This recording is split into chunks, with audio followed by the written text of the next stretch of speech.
luego se desvíe, ¿no? Hay un tema de refracción de refracción. Sí, de refracción de la luz. Ya. Y ese tema de cuando existe refracción y la luz se desvía, produce calor. Y es por eso es que... Pero ahí el calor se absorbe. Cuando son vacíos o moléculas. Claro, pero como no está en el vacío, pero al salir esa luz al aire, ya no hay calor ya. Claro, después, no es que se produzca calor sobre la fibra como tal, ¿no? Sino el calor es en baja proporción, ¿no? Digamos que será el 2% por ahí del total. Bueno, podría, lo que yo he estudiado, o sea, no hay un ruido térmico en la fibra, ¿no? O sea, en la fibra no hay un ruido térmico. Lo que nos han explicado en el clase. Claro, pero el ruido térmico se produce en un transmisor. O sea, en la fibra hay dos ruidos que le afectan: un ruido interno, que es el ruido térmico, y el ruido exterior, que es el ruido que afecta a todos los dispositivos electrónicos. Pero que ese ruido está ¿dónde? En el aire. La fibra de alguna manera tiene que terminar en el aire, por más que esté acoplado. Entonces ahí hay un ruido externo que se agrega. Pero mientras la fibra esté extendida, ahí no le afecta el ruido externo, no le afecta. El ruido externo solo le afecta en las terminaciones. Pero ese ruido interno es tan bajo que la señal pues tiene tanta amplitud que es despreciable. Pero el ruido térmico no. Pero no se supone que por eso coloca, o sea, en los terminales hay equipos con ventilación o algo para poder disminuir el... No, la potencia que consume la fibra es relativamente baja. Estamos hablando que con 1 miliwatts puedo llegar pues a 50 kilómetros. Bajísima. El ruido térmico se produce en el transmisor debido al procesamiento. Claro, en el proceso de modulación, ¿no? Supone que ahí es donde la velocidad es tan grande que produce un calor. ¿Te imaginas un transmisor a 100 gigabits? ¿No? Y la cantidad de información que tiene que procesar necesita más energía. Y la técnica de modulación consiste en optimizar, de llevar más información con menos consumo de luz, de energía. Esa es la idea. En eso consiste la técnica de modulación: acomodar más información para optimizar la energía óptica. Porque lo que se ha tratado de hacer es pasar la señal eléctrica a señal óptica. Mientras más información eléctrica yo quiera pasar, más luz óptica tengo que originar, ¿cierto o no?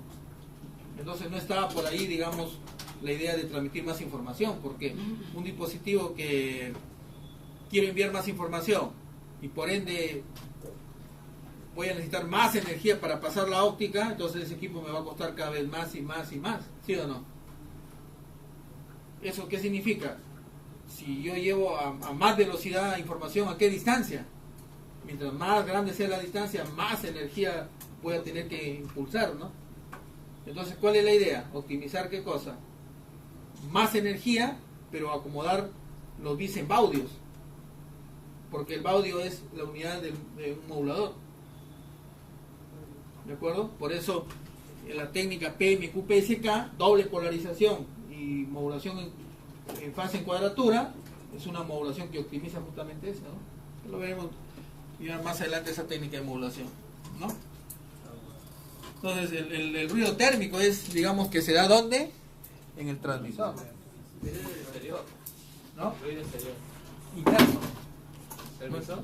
Claro, interno, es el modulador óptico lo produce, pues. Entonces es interno, pues, no es externo, es interno. ¿El externo cuál era? ¿Cómo? El externo era El ruido que conocemos, el ruido blanco, ¿no? El ruido de telecomunicaciones. Ese es un ruido externo. Pero también los transformers, los transformadores, ¿no? Los transformadores, por ejemplo, que están llevando media y alta tensión, ellos también pueden producir de alguna manera un tipo de ruido. ¿De acuerdo? pero como la fibra está construida pues con una chaqueta aislante, gruesa y todo eso, y aparte los hilos evitan de alguna manera o filtran ese tipo de ruido, ¿no? Filtran, ¿no? Pero no podríamos decir que la fibra es inmune al ruido, ¿no? ¿De acuerdo? En este caso no tanto la fibra, sino la luz óptica, ¿no? La luz óptica. ¿De acuerdo? Compañero, eso de que se produce eso es cierto, pero es mínimo eso de ahí. Se produce un calor, eso, pero ese calor no se produce tanto ese calor que daría origen a un ruido térmico, ¿no? En otras palabras, ¿no? Bueno, y con todas estas características y grandes ventajas pues que tiene la fibra, entonces podríamos decir que las fibras ópticas son útiles porque combinan pues baja atenuación con gran ancho de banda y pues son ideales para transportar señales de alta velocidad a grandes distancias, ¿no? Estamos hablando de llevar velocidad en terabit por segundo a distancias pues que pueden ser pues 6.000 kilómetros, por ejemplo, ¿no? Sí. ¿Qué se refiere con no requiere tierra común? No, es que la Tierra que es una señal eléctrica, ¿no? Sabemos que un data center necesita ahí que todos los elementos de ese data center, central telefónica, equipo de comunicaciones, los circuitos de alimentación, tienen que ir a una tierra, ¿no? Y claro, cada sistema, equipo de telecomunicaciones con su tierra, alimentación eléctrica con su tierra, y al final eso puede ir a una tierra común. A eso se refiere, ¿no? ¿Estamos? Pero la fibra no necesita tierra común.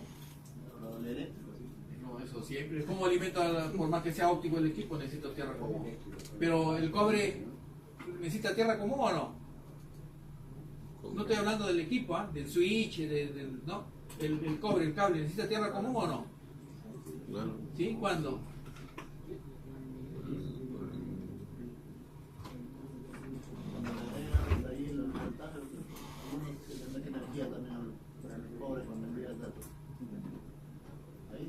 Claro, pero a ver, este de acá es un cable, ¿dónde está su tierra común?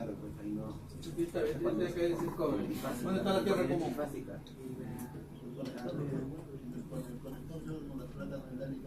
Ya está, ¿no? Pero no, o sea, no todos los cables necesitan tierra común, solamente ¿quién necesita? Los cables apantallados, ¿no? O sea, un cable STP, FTP, aunque cuando lo instalan no le ponen, y piensan que así ya van a filtrar la interferencia, ¿no? Pero no lo unen, lo dejan fuera, ¿no? No le hacen el apantallado, y ahí es una estafa, ¿no? Que ponen apantallado y no sirve. No, es cable con pantalla, pero ese cable de pantalla en lugar de filtrar interferencias más bien va a ser un circuito. Como una antena. Como una antena. Pero podríamos decir que es el medio perfecto, ¿no? Podríamos decir, ¿no? Pero tiene algunas desventajas, pero que de repente son mínimas comparado con las grandes ventajas que me dan, ¿no? ¿De acuerdo? ¿Y cuáles son esas desventajas? O sea, prácticamente, o sea, todo se reduce a costo. Porque frágil, ¿qué significa? Claro, la fibra yo tengo que, no es como un cable UTP que agarro con un alicate, ¿no? O con los dientes, algunos, ¿no? Y ya está, y le meto una ponchada, ¿no? Acá no, acá a ver, si ustedes hacen un empalme por fusión, a la 10ª vez recién van a ver que van a poder, porque hay que tener un poco de práctica, ¿no? Sobre todo las chicas que son más pacientes, ellas son las que más pueden hacer este tipo de trabajo, ¿no? Porque se necesita paciencia ahí, ¿no? Al menos cuando uno está por primera vez haciendo un empalme, pues, ¿no? Entonces se necesitan herramientas adecuadas, ¿no? Por ejemplo, este es un hilo de fibra ya, pero con recubierta con, puede ser ahí, no se ve bien, puede ser de 900 micrones de recubrimiento. Entonces tengo que sacar ese recubrimiento para poder empalmar. Entonces utilizo pues una herramienta calibrada, ¿no? La herramienta más barata que lo mando a hacer a China, me costará pues $15. Eso es lo más barato. Pero de hecho que esa herramienta, si yo lo mando al campo y lo trabaja todos los días, no me dura un año. Al año ya está, o sea, tengo que comprarme otra. Pero si me compro una Miller, una Ripley, que son ya marcas que son de Estados Unidos, son aceradas, ¿no? Etcétera, etcétera, ¿no? Entonces esa me puede durar pues 3 años, 4 años, esa herramienta, ¿no? Aparte de que del material del que está hecho es el calibrado, porque voy a sacar recubrimiento pues que viene en micras. Entonces estoy así y yo les aseguro que si le doy un cable, le doy ese metro y acá recién lo van a lograr cuando esté así el cablecito, ¿no? Porque es así, o sea, es práctica, ¿no? Entonces la herramienta, y si yo quiero cortar la chaqueta, un cable UTP, ¿cómo lo cortan? Una puntita de un alicate también, ¿no? Le dan vuelta así y ahí lo sacan, ¿no? O aunque hay un cortador de chaqueta también, ¿no? Pero es sencillo. Acá, preparen un cable ADSS o una fibra de estructura armada, una fibra armada. Viene chaqueta, internamente vienen hilos acerados y más adentro una lámina de aluminio. Entonces, por ejemplo, esa herramienta sirve para cortar chaqueta, por ejemplo, ¿no? Hay herramientas que sirven solo para marcar y no ven acá un hilito rojo, ¿lo ven o no? Ese hilito rojo yo marco y con ese hilito yo puedo rodar la cubierta, ¿no? Igual que el UTP también tiene un hilo que sirve para igualito, la fibra también tiene eso, ¿no? Incluso hasta rasga el aluminio también. Entonces, eso es, ¿no? O sea, en el primer caso la fragilidad de la fibra, entonces amerita pues utilizar una herramienta especial, ¿de acuerdo? O sea que, claro, podríamos llamarlo que es una desventaja por la fragilidad, pero al final es eso que se reduce, en que tengo que utilizar pues una herramienta especial, que cuesta, ¿no? La maniobrabilidad también, por ejemplo, para cortar una fibra, no lo voy a cortar, para empalmar, ¿qué tengo que hacer? Sacar el recubrimiento, cortar la fibra, limpiar primero y de ahí cortar. No, ese se pule cuando se hace una terminación, para un empalme no se pule. Ahí solamente saco el recubrimiento de 900 o 250, la limpio y de ahí la corto, ¿de acuerdo? Pero ese corte, ¿con qué lo voy a hacer? Porque de hecho que cortar la fibra significa pues que yo debo tener una fibra así, ¿no? O sea, casi que sea recto. La cara de la fibra tiene que ser recta, ¿no? Entonces, ese corte, ¿con qué lo voy a hacer? ¿Con tijera?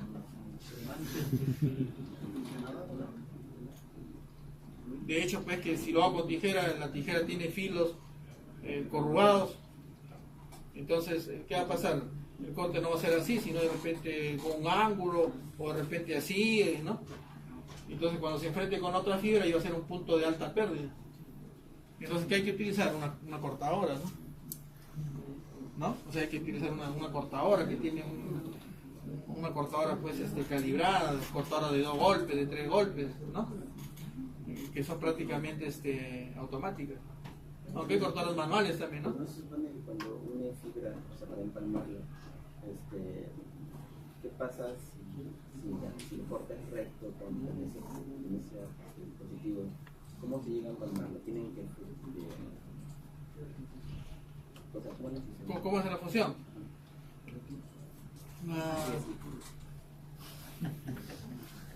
Primero que las 2 fibras tienen que ser así, ¿no? Sí. Así, y la otra fibra tiene que ser así también. ¿Sí o no? O sea, así tiene que ser, o sea, casi bien recto, casi, ¿sí o no? O sea, la empalmadora tiene 2 clavitos.